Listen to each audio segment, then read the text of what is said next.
नमस्कार दोस्तों, आप सभी को बहुत बहुत गुड मॉर्निंग। और आज की गुड मॉर्निंग मैं आप सभी को विश कर रही हूँ चंपावत से।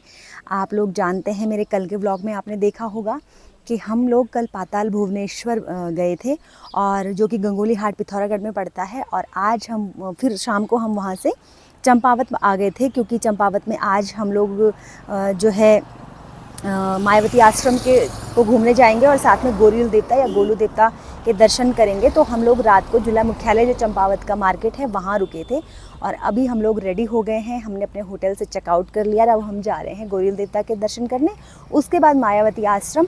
फिर मैं आपको यहाँ का चंपावत बाज़ार भी दिखाऊँगी और साथ में लोहा घाट मार्केट भी दिखाऊँगी। जो आप देख रहे हैं ये चंपावत बाज़ार है, और यही मार्केट में ही, ज़्यादा दूर नहीं है, गोरील देवता का मंदिर है, जिनको गोलू देवता भी कहते हैं, ग्वेल देवता भी कहते हैं। और आज जिनके बारे में हमने किताबों में पढ़ा था, उनके दर्शन करने का सौभाग्य मिल रहा है। तो ये देखिए, यहाँ पर एक बोर्ड आपको नज़र आ रहा होगा, ये मार्केट में ये बोर्ड है, या मार्केट से अंदर जो ये एक रोड जाएगी थोड़ी सी अंदर को, राइट साइड को, उस रोड पे मार्केट से 1 किलोमीटर पर है। मार्केट में ही बालेश्वर देवता का मंदिर भी है, जो हमने किताबों में पढ़ा है। अभी हम मंदिर परिसर में पहुंच गए हैं, और ये एंट्रेंस है मंदिर का।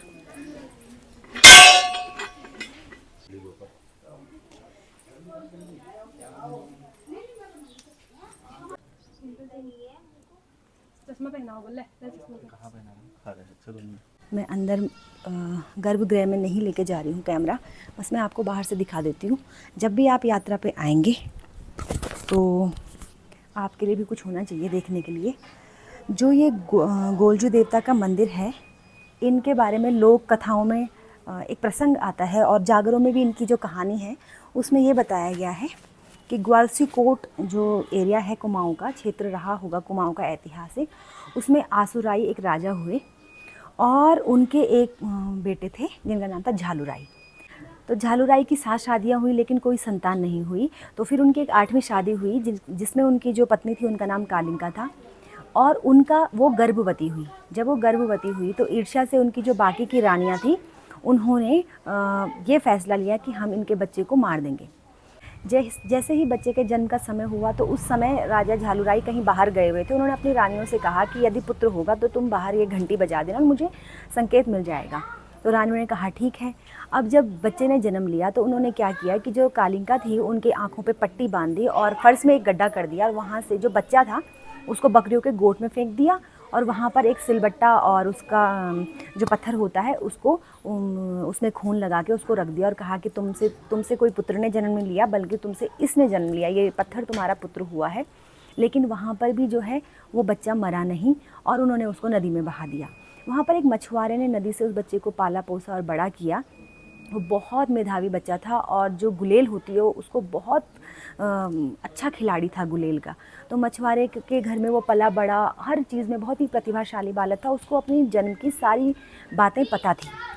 वो बाद में जब बड़ा हुआ तो अपने राज्य में आया, उसने अपने पिता को अपनी सारी बात बताई कि उसके साथ क्या आप बीती हुई है।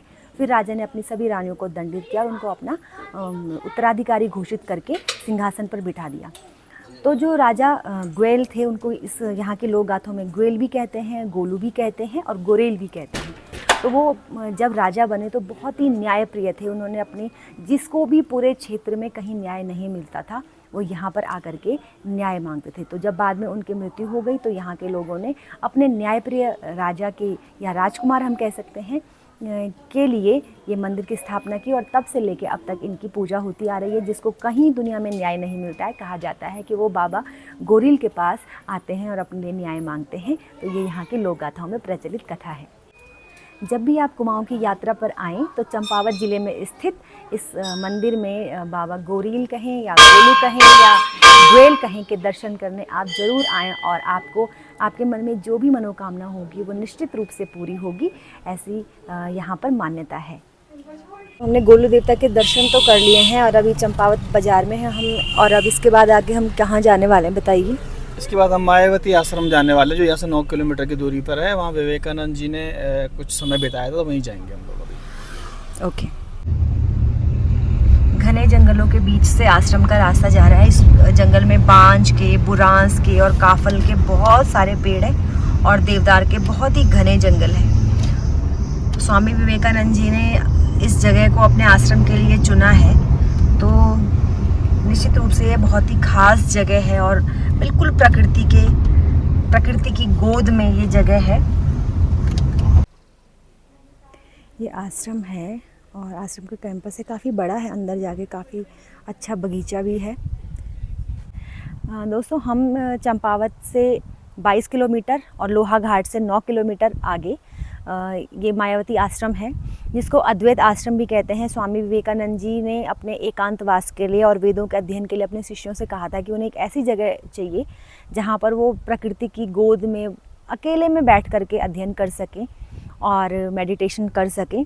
तो फिर उनके शिष्यों ने ये जगह ढूंढी थी और यहाँ पर आकर के उन्होंने अपना आश्रम बनाया था। इसको अद्वैत आश्रम भी कहते हैं।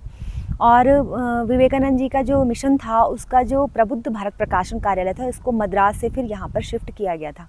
तो हम यहाँ पर आए थे, हम लोग यहाँ आए तो हमें पता नहीं था कि यहाँ टाइमिंग होती है। यहाँ सुबह 8:30 बजे से, गर्मियों में 8:30 बजे से और 11 बजे तक आश्रम खुला होता है। तो उसमें वो आपको मेडिटेशन हॉल है, लाइब्रेरी है और पूरा जो परिसर है आश्रम का वो दिखाते हैं। और हम लोग थोड़ा लेट आए, हमें 15 मिनट ही मिल पाए थे क्योंकि हमें मालूम नहीं था टाइमिंग का यहाँ पर आने के लिए। तो अब उसके बाद जो है 1 बजे फिर से आश्रम खुलेगा और फिर दोबारा से गतिविधियाँ वो लोगों को दिखाएंगे। इस आश्रम की स्थापना 1899 ईस्वी में हुई थी और 1901 ईस्वी में स्वामी जी यहाँ पर आए थे, कुछ दिन यहाँ पर प्रवास किया था और बहुत ही सुकून, बहुत ही शांति मिल रही है। जो लोग स्वामी विवेकानंद जी के सिद्धांतों का पालन करते होंगे वो समझ सकते हैं कि इस आश्रम की वाइब्स कुछ अलग ही है। और स्वामी जी ने यहाँ पर चिकित्सालय की भी स्थापना करी है यहाँ के लोगों की मदद के लिए। अद्वैत आश्रम का एक परिसर ये भी है यहाँ पे और चारों तरफ घने देवदार के जंगल आप देख रहे होंगे। यहाँ पर जहाँ हमारी गाड़ी खड़ी है, इससे आगे ये यहाँ से 200 मीटर की दूरी पर ही आश्रम है।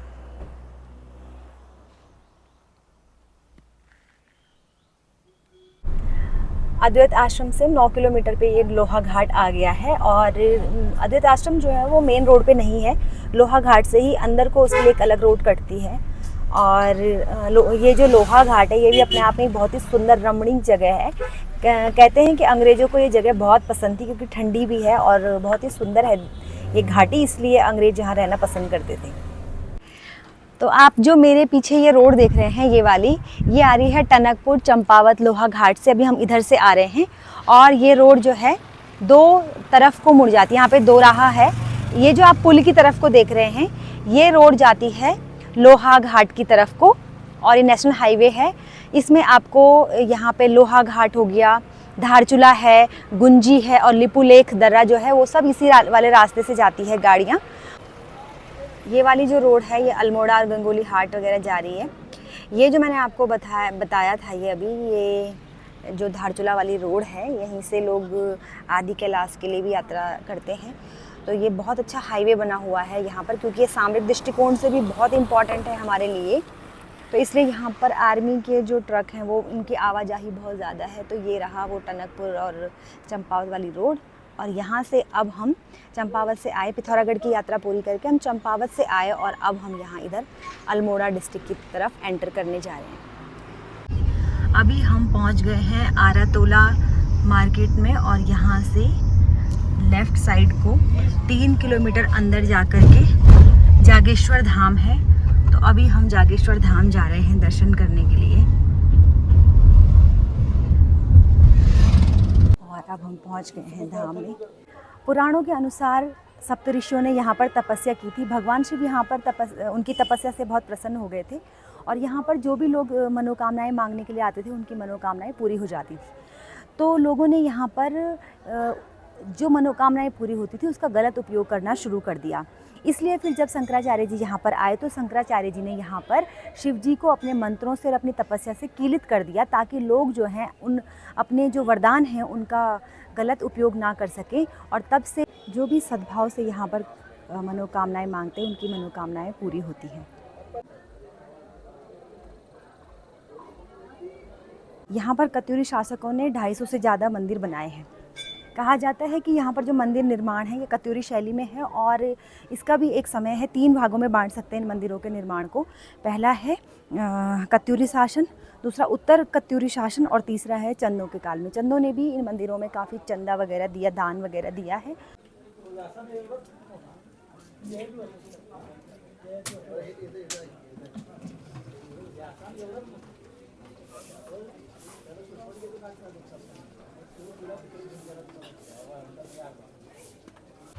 दोस्तों अभी हमने जागेश्वर धाम में दर्शन कर लिए हैं और आप मेरे पीछे देख रहे हैं जागेश्वर का मार्केट है।